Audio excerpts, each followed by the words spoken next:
Bonjour à tous. Les syndicats ont obtenu des garanties. À Dijon, le blocage de la maison d'arrêt a été levé hier après-midi. Des pneus de tracteur et des palettes devant la porte principale empêchaient les entrées et les sorties. Des représentants ont été reçus par la direction et selon l'UFAP, un désencombrement en 2 vagues a été obtenu. Avec Info Justice, les syndicats dénonçaient la surpopulation carcérale. La direction de la prison affirme aussi vouloir rétablir un véritable dialogue social et une communication transparente.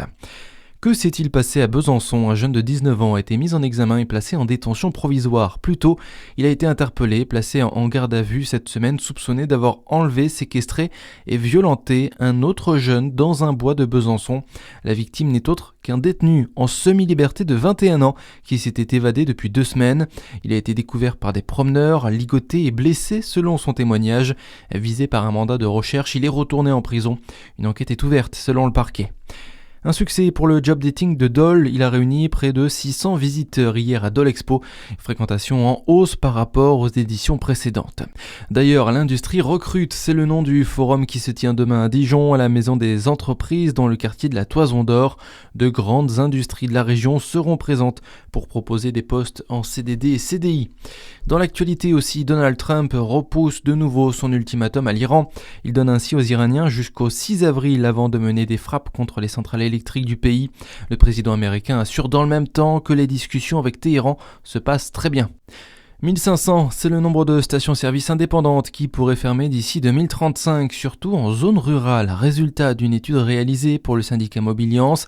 En cause, le développement des voitures électriques et le recul de la vente de carburant. Mais installer des bornes de recharge ne suffira pas à compenser les pertes, selon Francis Pousse, président national de la branche distributeur carburant et énergie nouvelle du syndicat Mobiliance.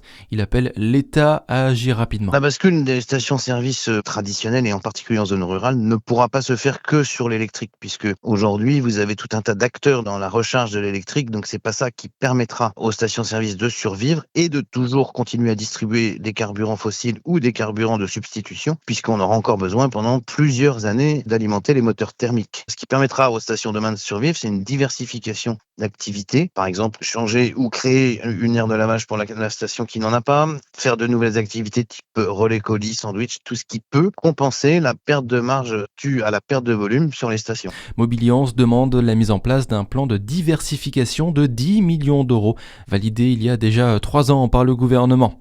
Et puis, on termine avec un mot de sport et de basket. Ce soir, la JDA accueille Paris en saison régulière.